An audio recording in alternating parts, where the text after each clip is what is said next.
Mercedes Lagrava murió 10 años después de la desaparición de Atilio César, en el año 87.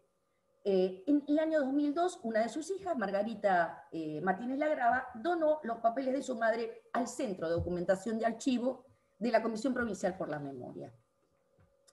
A mi juicio, este conjunto documental que llamaré archivo personal permite la reconstrucción y el análisis de un relevante campo temático de la dictadura. La denuncia de la desaparición de personas, la conformación de los organismos de derechos humanos, la red solidaria en el exterior, las respuestas institucionales y corporativas a la demanda de verdad durante la dictadura cívico-militar y durante los primeros años de la postdictadura. Pero también evidencia una dimensión humana, afectiva, íntima, que es el de la reconstrucción y la destrucción y la reconstrucción de certezas, visiones de mundo, estructuras de sensibilidad en una situación límite. Con el objetivo de transmitir este conjunto documental voy a tomar algunos ejemplos. Y uno de esos ejemplos es la idea del viaje.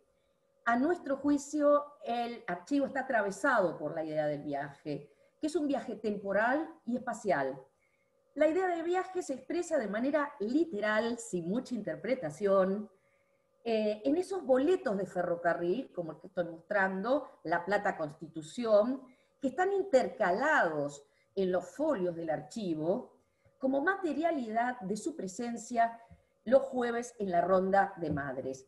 Y también nos ayuda a memoria que Mercedes va poniendo en el reverso de esos boletos de tren, que recordemos eran de cartón, por eso se podía escribir del otro lado, que remiten a momentos que hoy son hitos en la construcción de la Asociación Madre de Plaza de Mayo. La peregrinación a Luján del 77, la presencia de la Comisión Internacional de Derechos Humanos en el 79, la presencia, bueno, el premio Nobel de Pérez Esquivel en el año 80, todas las discusiones en el interior de Madres respecto de CONADEP y de las políticas transicionales, etc.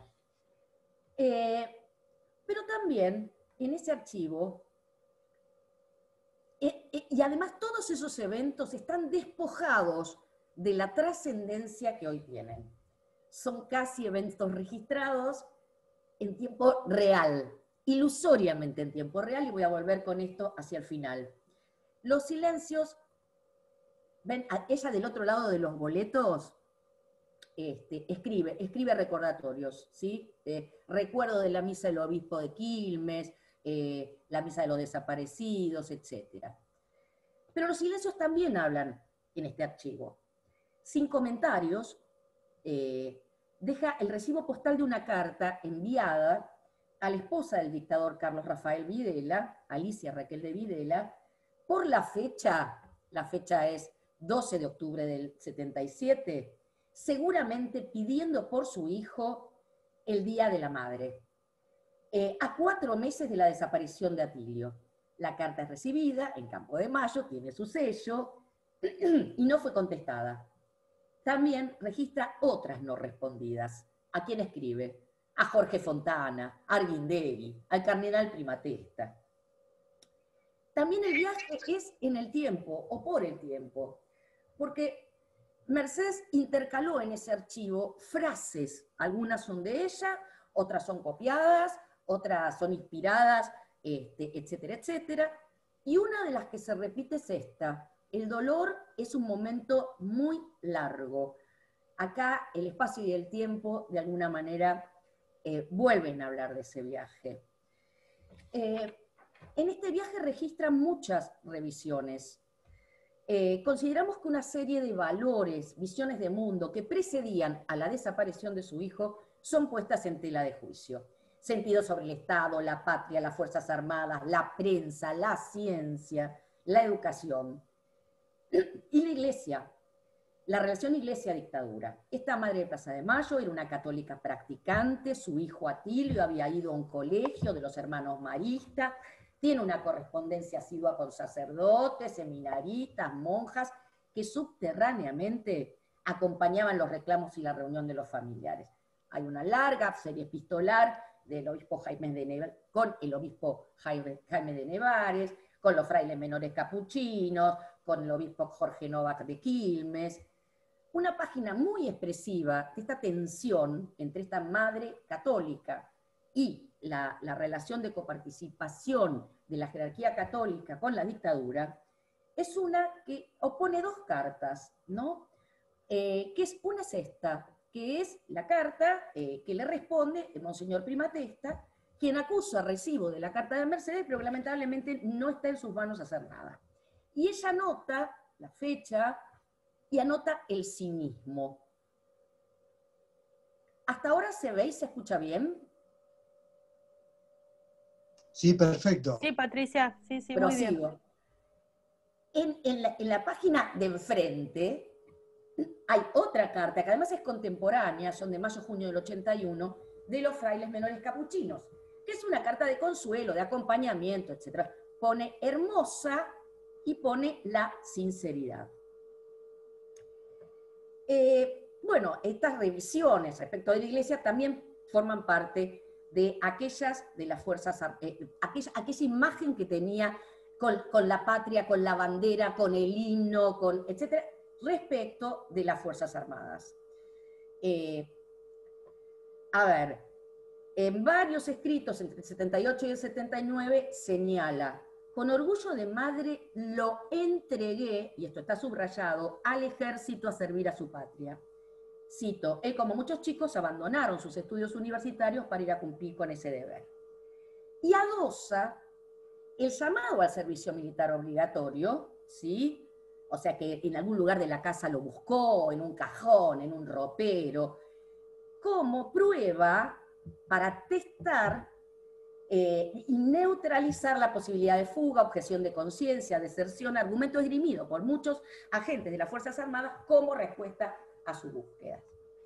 Hacia los años 80 cambia mucho el argumento de Mercedes, que pasa hacia las responsabilidades, ¿no? Hay una carta acá que escribe de distintas maneras, en distintos momentos, en donde dice: Coronel Martínez es el responsable de la desaparición de su hijo, que lo mandó a llevar un paquete a un cuartel, y a partir de ahí nunca apareció. Y además es responsable, y esto es muy de madre viuda, es responsable porque estaba bajo bandera. Entonces la patria potestad la tenía el capitán Martínez, entre otras consideraciones. El campo historiográfico argentino todavía no ha tratado de manera muy específica los conscriptos detenidos desaparecidos, cosa que sí se hizo con la guerra de Malvinas, por ejemplo, ¿no? Que son una población muy especial de desaparecidos. Y bueno, y esto tendría bueno, daría otras derivas sobre las que no voy a exponer. Es el caso, por ejemplo, del hijo de Augusto María McDonnell, el hijo de Augusto Conte McDonnell, que como miembro y fundador del CELS enviaba cartas genéricas, ¿no? A todas las madres le mandaba, a todos los familiares, pero ella recibe esas cartas como si fueran personales. Muy linda carta de un padre de un soldado igual que el mío, pone en el sobre, ¿no? O Conte dice: pido por todos. Otra es la ciencia.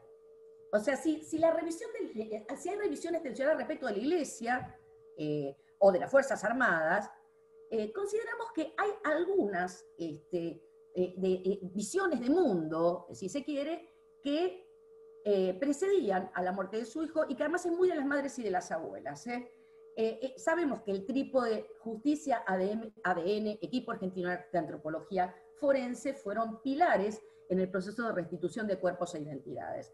La expertise, pero también la legitimidad social de la ciencia, de la educación, fue un valor que, a mi juicio, madres y abuelas portaron desde antes de la desaparición de sus hijos y reforzaron a partir del momento de la búsqueda.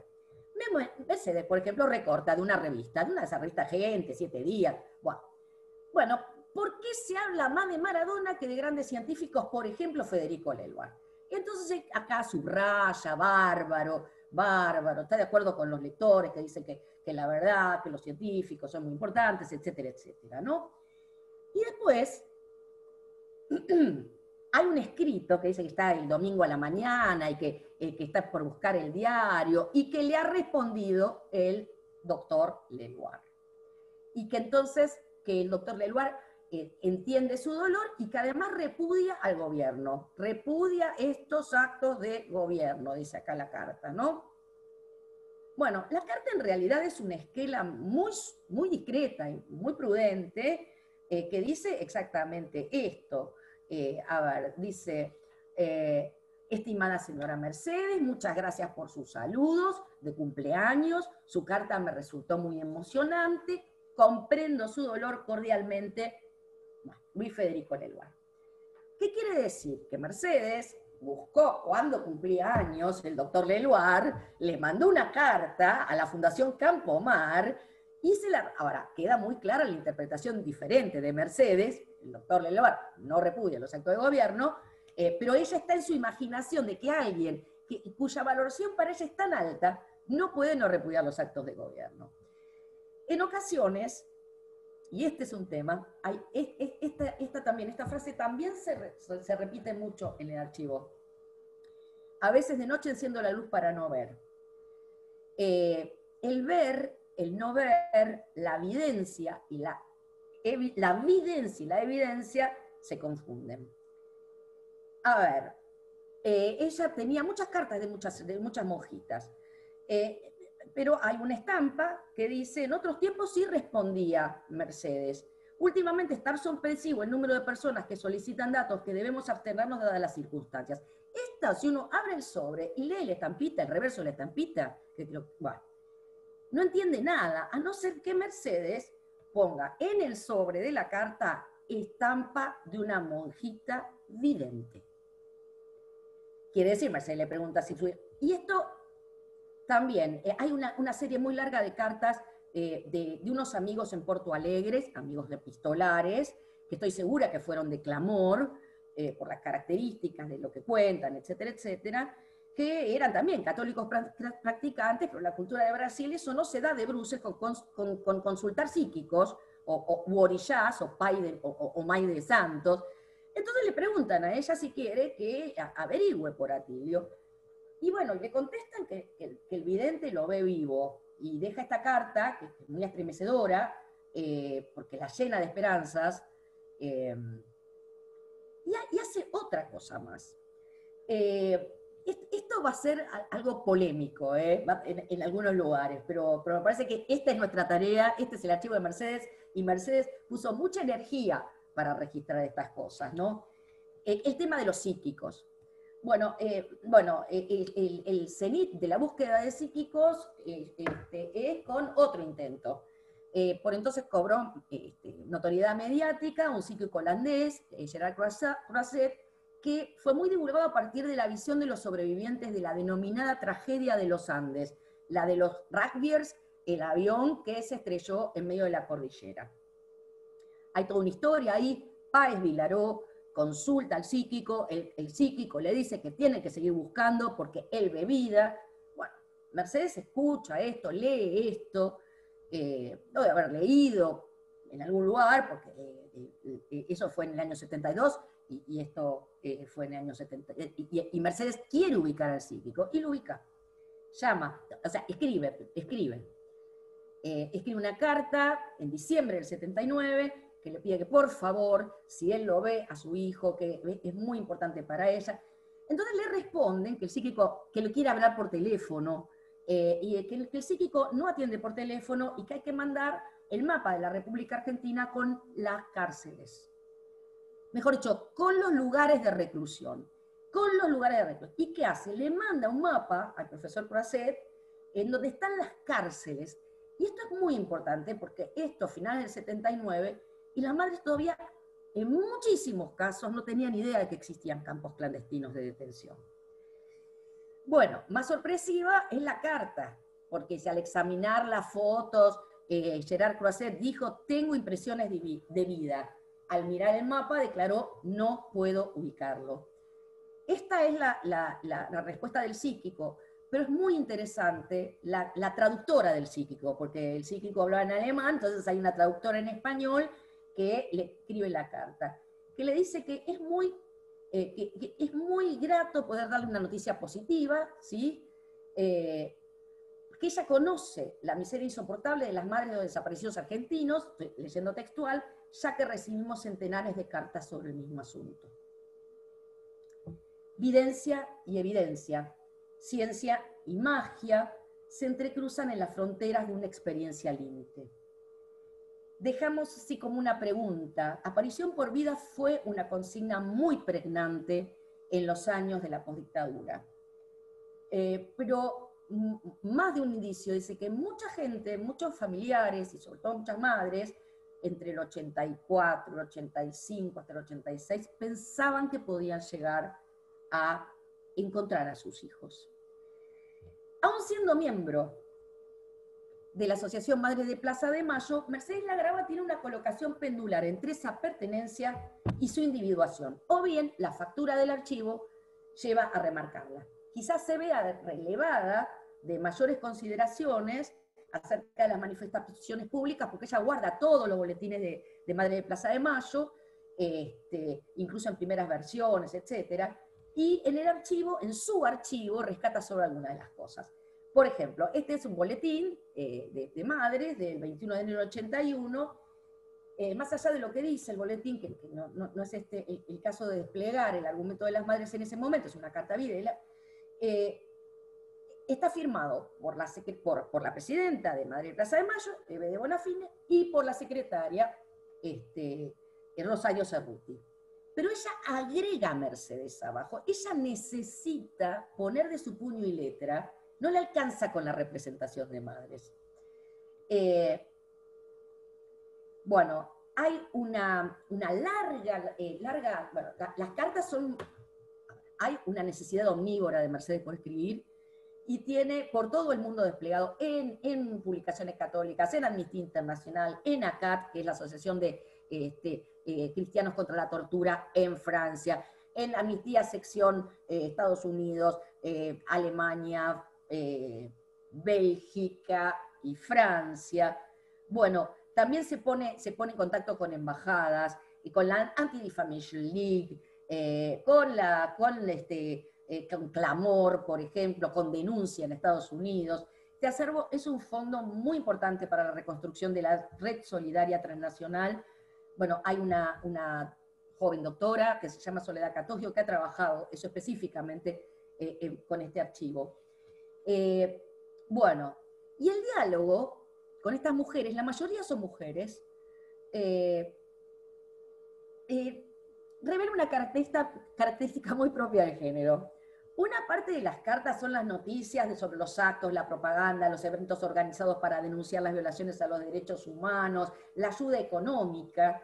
Mercedes guarda cada recibo del dinero que le mandan.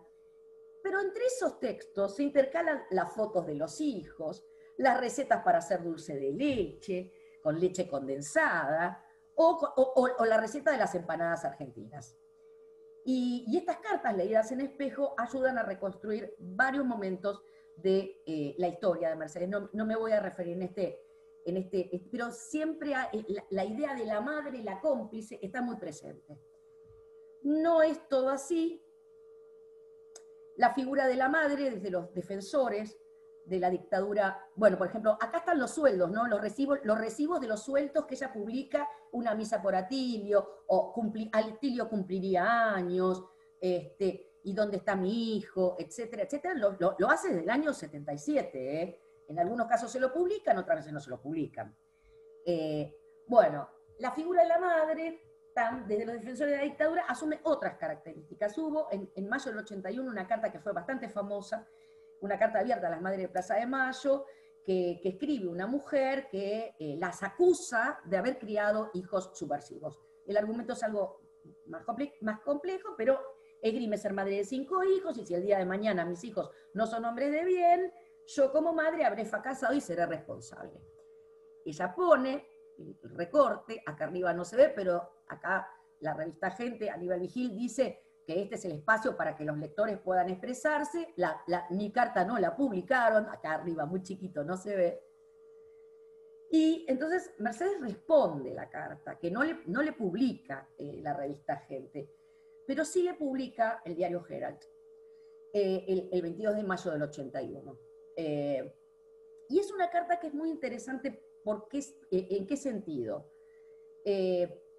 A ver, porque Mercedes explica y defiende cierta militancia de su hijo con las palabras que podían ser dichos en medio de la dictadura. Es decir, ¿qué palabras se podían decir como para llegar y no causar, bueno, recordemos como madres desaparecidas?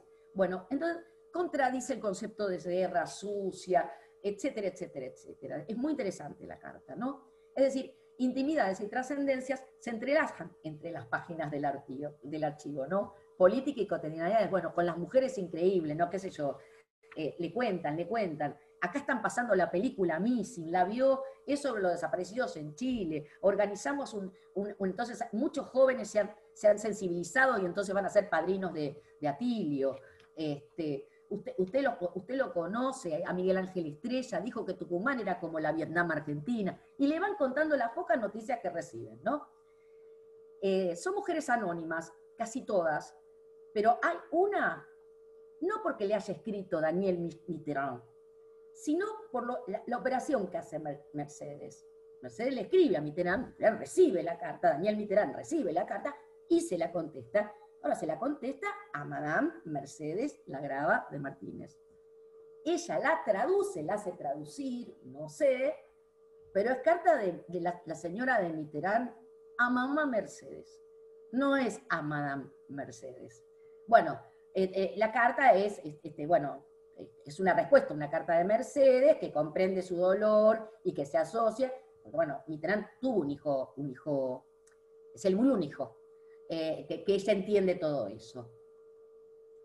Ahora, no todo es así, porque hay facetas de la cotidianeidad que en Mercedes son muy simpáticas y que llaman al humor, ¿sí? Porque son aristas de una personalidad que se pueden leer prístinas en esta necesidad, insisto, omnívora de escribir y registrar. Ya en Democracia, en ocasión del viaje de los reyes de España a la Argentina, en mayo del 85, Mercedes pone la invitación, porque el gobierno argentino la ha invitado a una recepción, pone la invitación, pone los recortes de diario, pero adjunta una carta de una confitería muy tradicional de los dos chinos, que tuvo a cargo el servicio de lunch.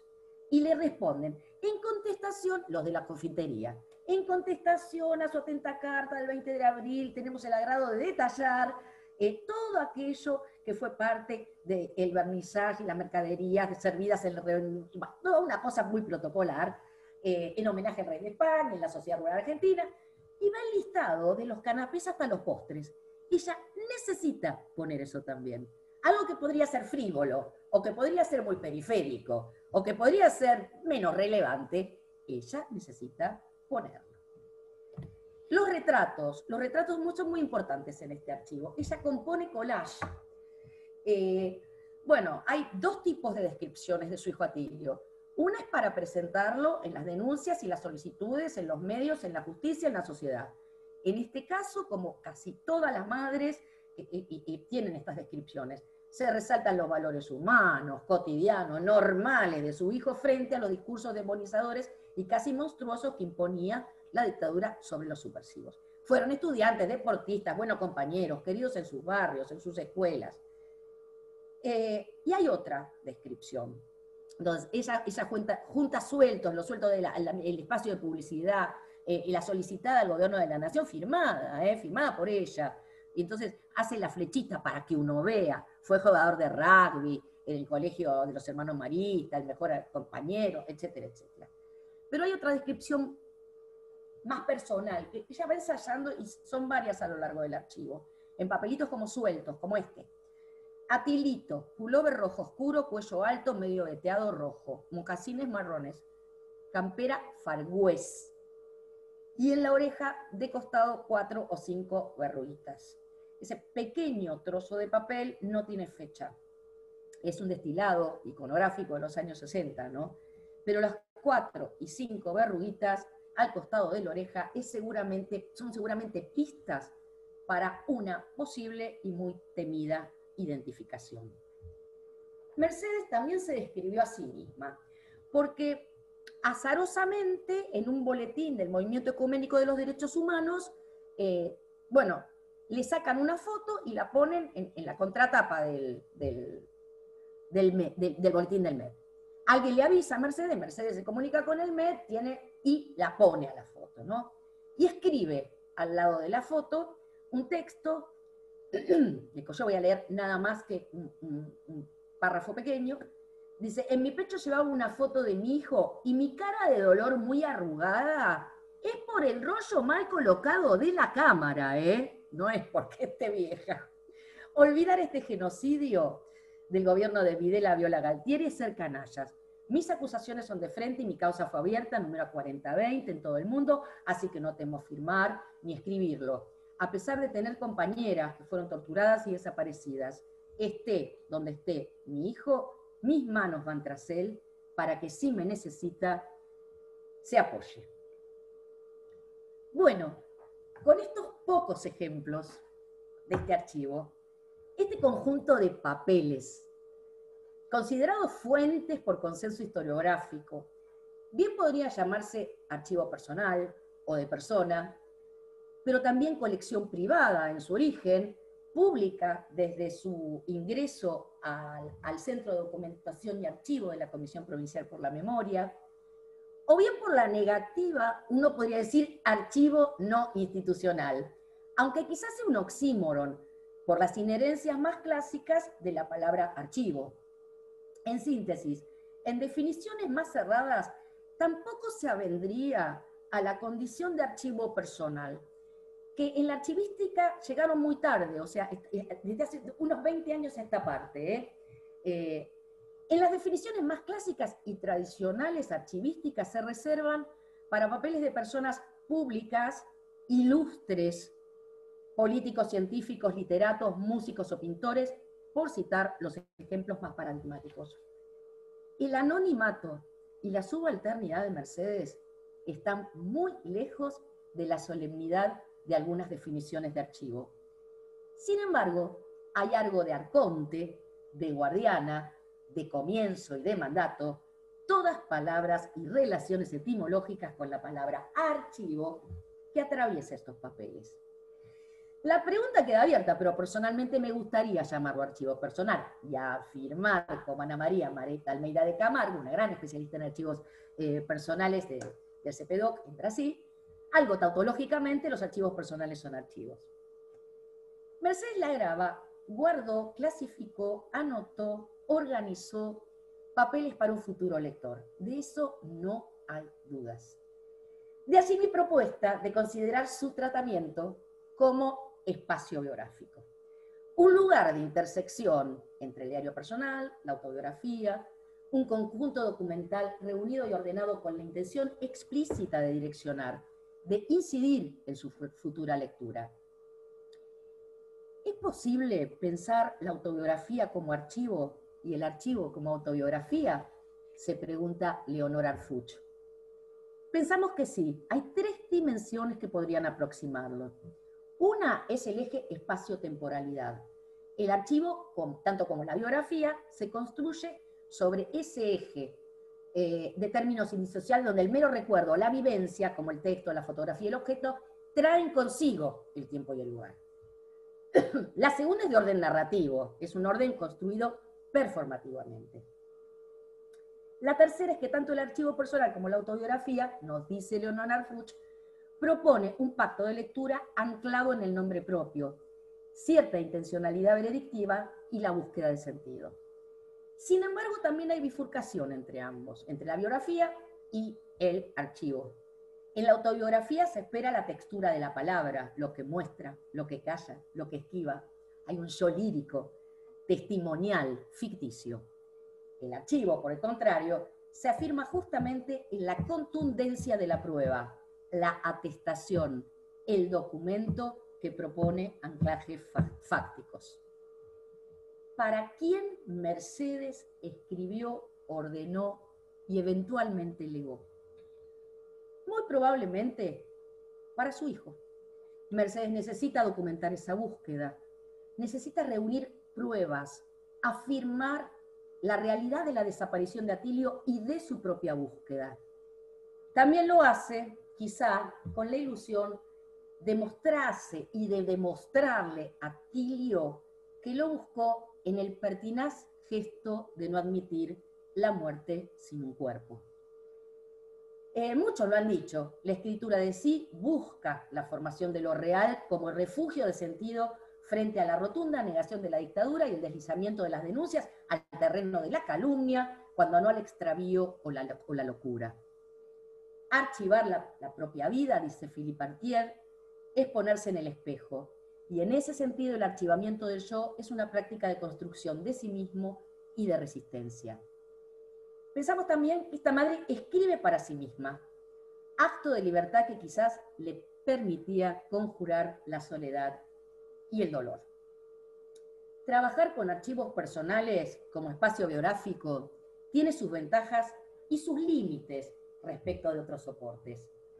Entre aquellas productividades se encuentra la remisión y el registro de la temporalidad, la manifestación de subjetividades, afectos, experiencias, pero también, y justamente por eso, la ilusión de la abolición de las mediaciones, tanto más si no han sido creados como tales, y se lee ese objeto que vamos a llamar archivo personal como mirando por el ojo de la cerradura el territorio de las situaciones límites con su inequívoca carga dramática entre narración y vida, lo heroico y lo cotidiano. La necesidad de contar, dice Judith Butler, es también la de dar cuenta.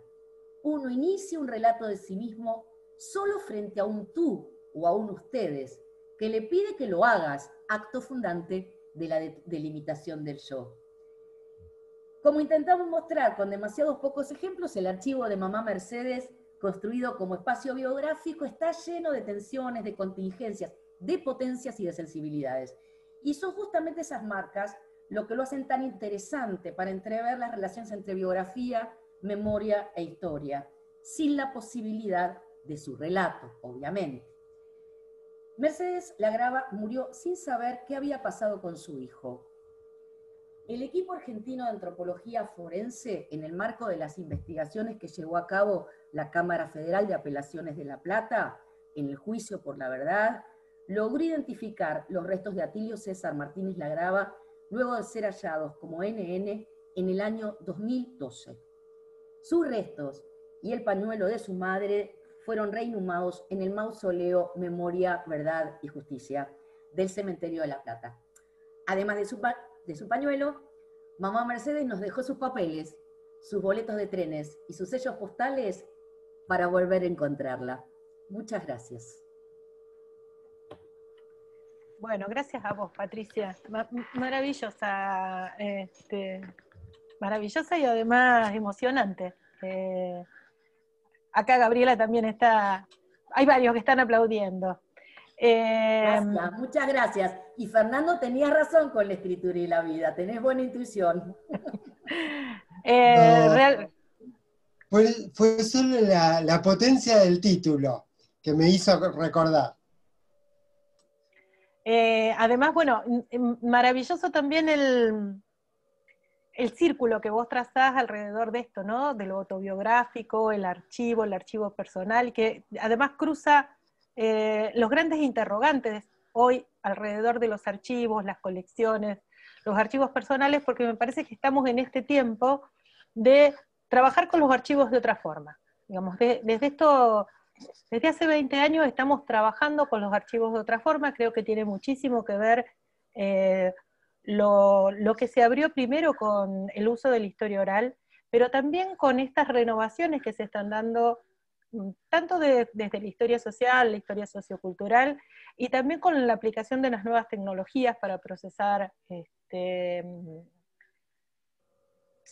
todos los documentos, para convertirlos en fuentes que nos permiten también registrar de otra forma estos corpus. Yo siempre digo que no saben que son archivos, que no saben que son colecciones, que tienen que ver con estas pequeñas huellas, y en este caso Mamá Mercedes los conservó, y lo conservó de una manera tan especial, tan sensible, tan empática, que bueno, que permite este tratamiento medular que vos le das, ¿no? Y bueno, esperemos que se haga libro. Ya estaremos ahí esperando para poder leerlo. Pero vamos a abrir una serie de diálogos, de preguntas. Muchas veces no son tantas interrogantes como sí colaboraciones. Y hay una cuestión que Verónica Pavón solicita que por favor vuelvas a enunciar el nombre de la autora brasileña que trabaja sobre archivos personales. O bien, si querés, directamente lo escribís a través del chat y queda instalado para el público. Sí, cómo no. Ahora, sí, mejor lo escribo. Sí. Bueno, y abro las preguntas. Los que quieran hacer alguna pregunta, siempre decimos lo mismo. Pueden hacerlo a través de la mano levantada en participantes. Los que no lo encuentren rápidamente pueden usarlo a través de las reacciones, levantando el pulgar. Y si no, bueno, levantan la mano en pantalla, que también va a ser operativo.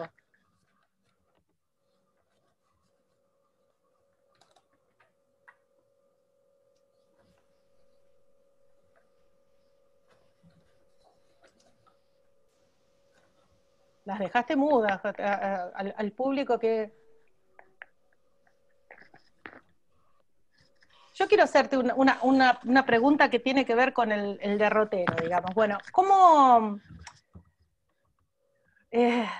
transformó tu mirada alrededor de los archivos para trabajar este periodo tan particular de la historia argentina?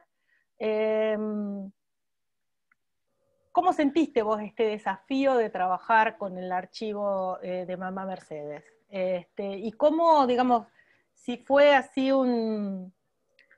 casi abductivo, digamos, es decir, te encontraste vos, inmediatamente supiste que era una pequeña joya para trabajarlo historiográficamente. Porque muchas veces nuestro trabajo tiene mucho que ver con eso, en cómo nos encontramos con ese archivo, y en cómo nosotros también lo convertimos en archivo para nuestro trabajo. Sí. Mira, a ver, a veces las cosas pasan por azar. Y a veces al azar hay que ayudarlo, las dos cosas.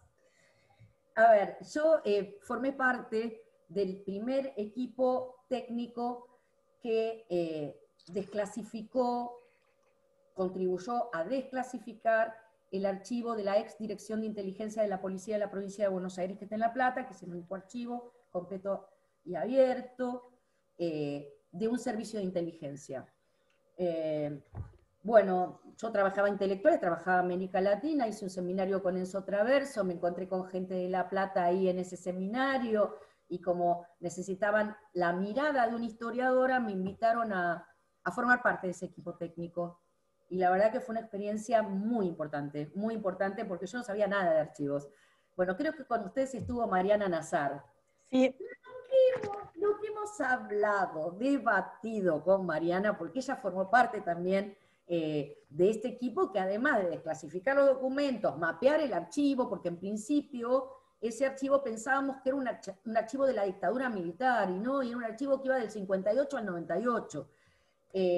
Fue un desafío, aprendimos muchísimo de archivos, de los archivos de la represión, qué sé yo, trajimos al mayor especialista que hay en eso, que es Antonio González Quintana, que tiene un documento así imprescindible para todo lo que sea archivo de la represión.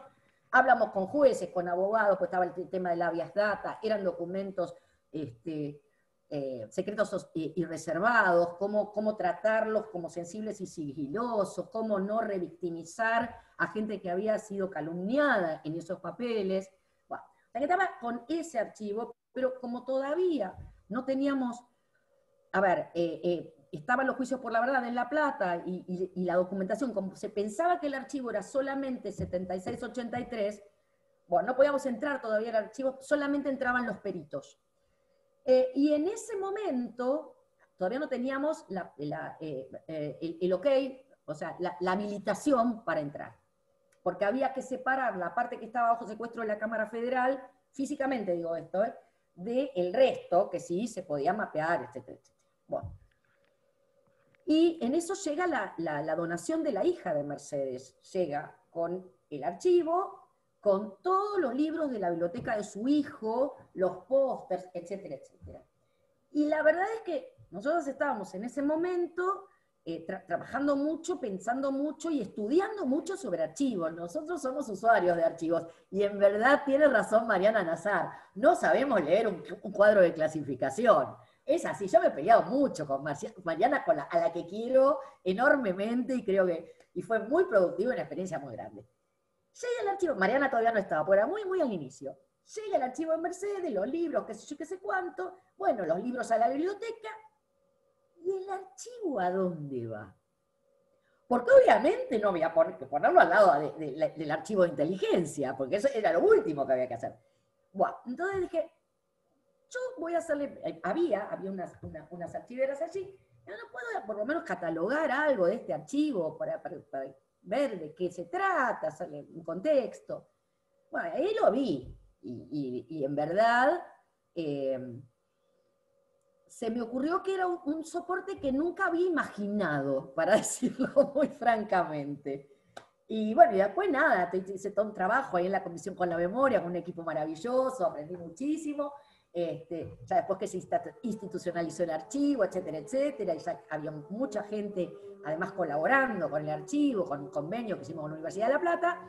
Bueno, dejé de trabajar en el archivo y dije, voy a volver a Mercedes, porque Mercedes era como el contrapeso del archivo de espía político-ideológica, ¿sí? No digo, no quiero esa cosa maniquea, los buenos y los malos, ¿eh?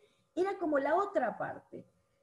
El tema, o el problema, o la cuestión, por la cual primero me falta hacer una comparación con un archivo enorme que hay, que se está en el archivo de la provincia de Buenos Aires, del archivo histórico de la provincia de Buenos Aires, que es un gran archivo de otra madre de Plaza de Mayo, Adelina de Alaye, que se le llamaba la madre fotógrafa, porque ella sacó fotos, nada, son como 10.000 documentos.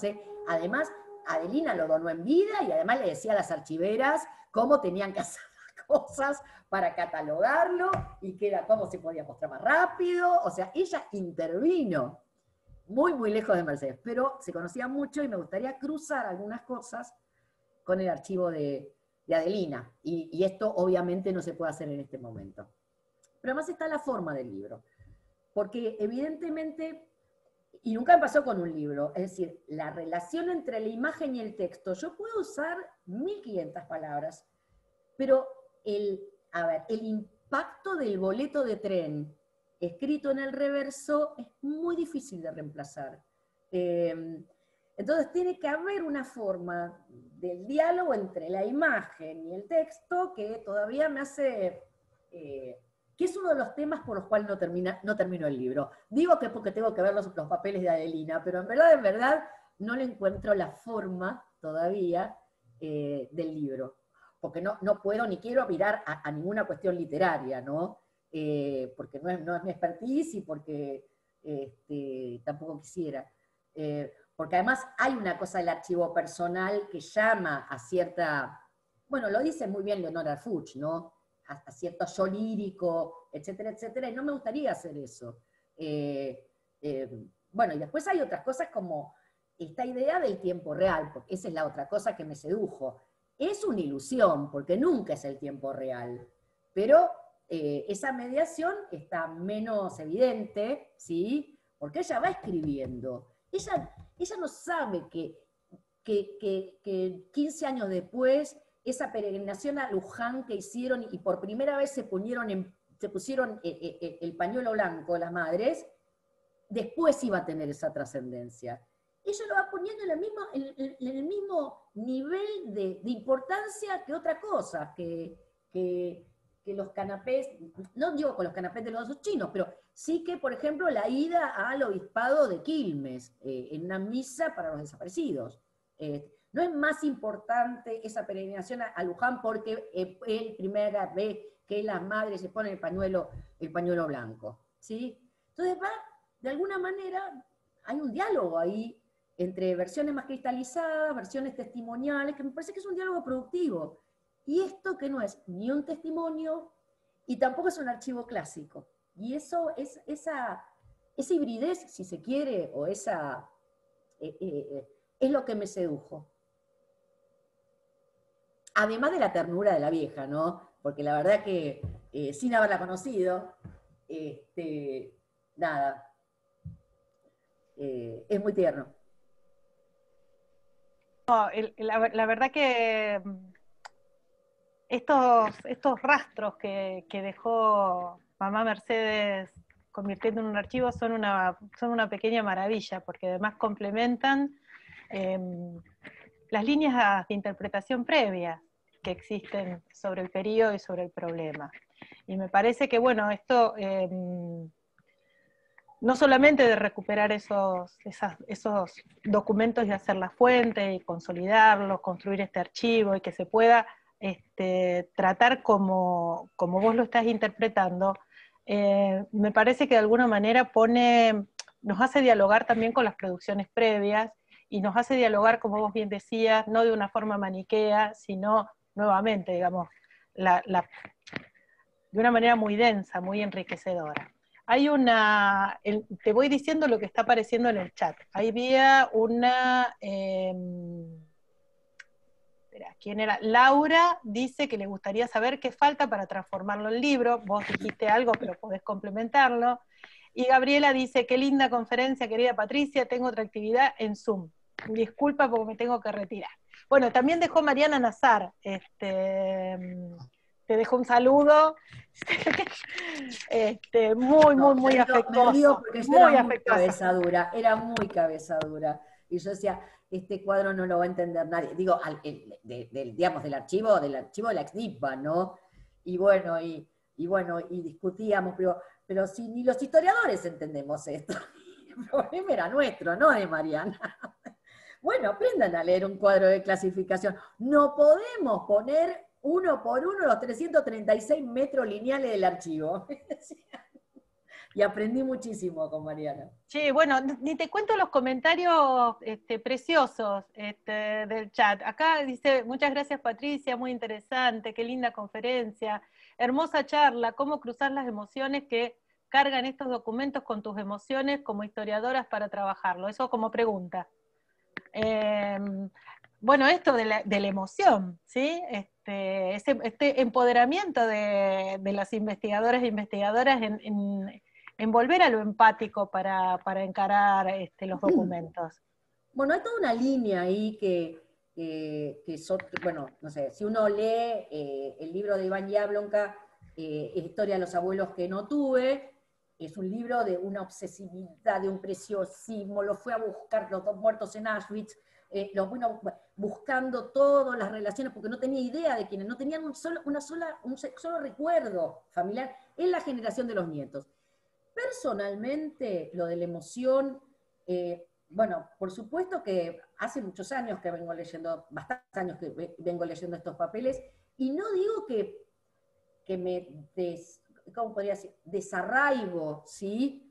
Pero sí que quiero pensarlos no desde un lugar de insensible. Quiero decir, a ver, ¿cómo se decían determinadas cosas durante la dictadura militar?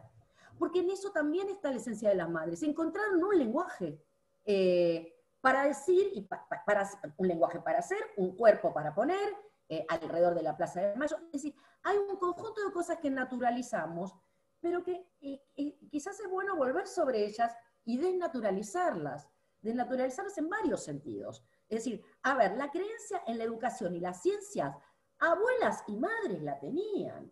Y por eso fueron a buscar el tema del ADN, y por eso esa cercanía con el equipo argentino de antropología forense, y también el tema de la demanda de justicia. Se hicieron todas abogadas, aprendieron el código penal, ¿sí? O sea, ahí hay algo que he visto así como gradualmente en el archivo de Mercedes, se advierte claramente.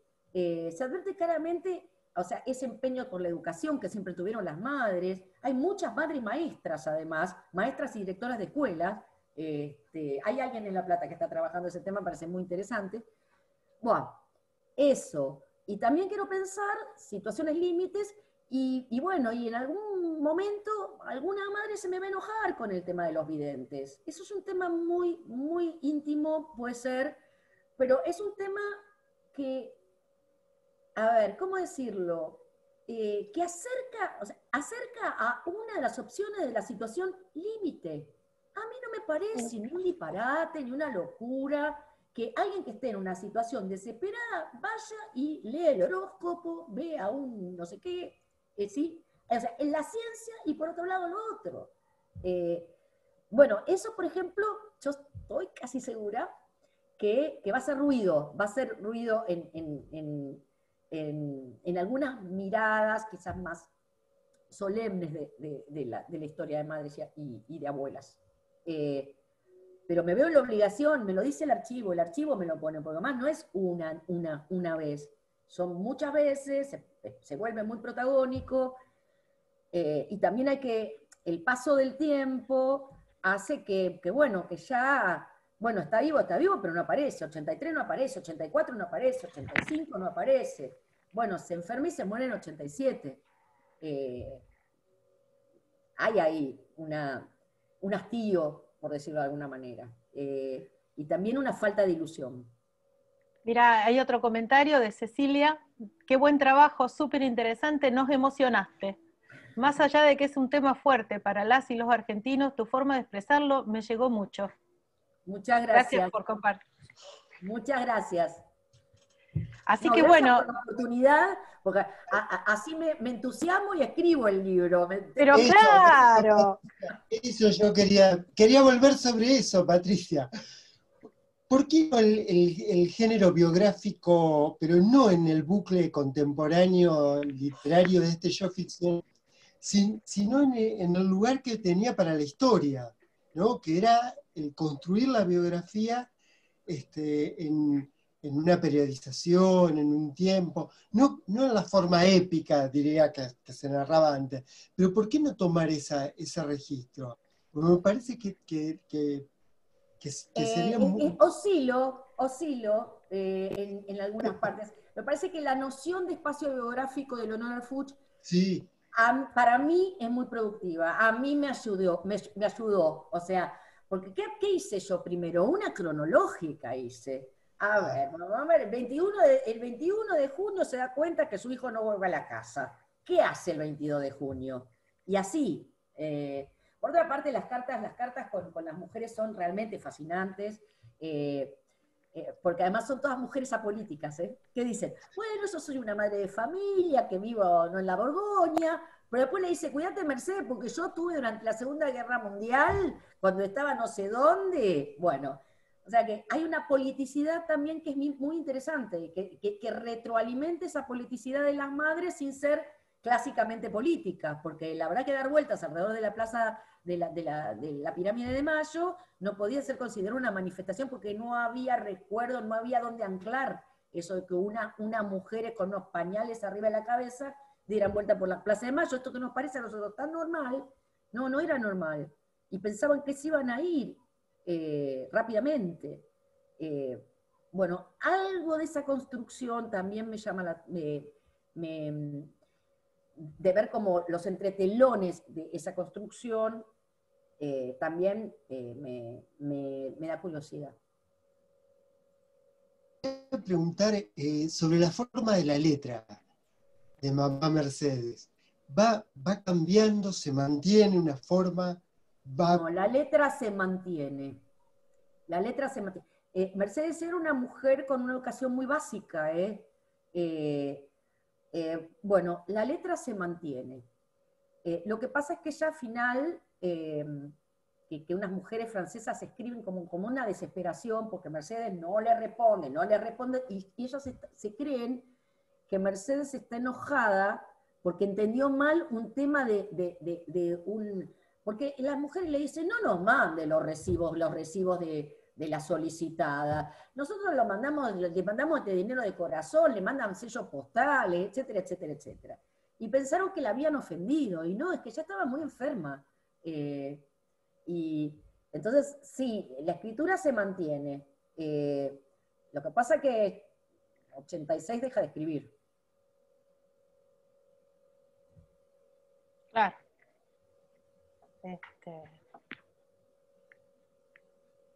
Bueno, Y bueno, y hay otra cosa que también hay que tener en cuenta sobre los archivos personales, que es a dónde los archivos personales.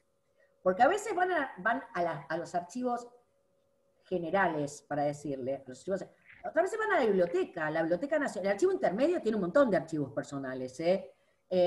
En otros casos van a la Biblioteca Nacional tiene alrededor de 150 archivos personales, el de Borges, el de Bioy, el de Macedonio Fernández y otros. El CEDIN sí tiene fondos personales muy importantes, pero hay algunas personas que hablaron de archivos, porque no se sabe dónde ponerlos a estos archivos.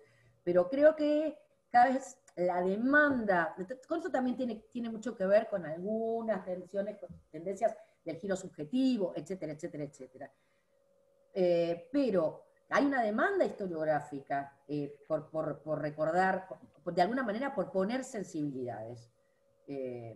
Cellini está escribiendo sobre sus abuelos, por unos papeles parecidos a los de Mercedes. Verónica Pavón dice, me pareció muy interesante el trabajo. Aprovecho para preguntar si el eje que estableciste acerca de la idea de viaje presente en el archivo es una advertencia que surge como investigadora a medida que se intenta clasificar, ordenar el archivo. Bueno, es una pregunta muy interesante, porque hay una trampita, no trampa, sino que es una síntesis que hice.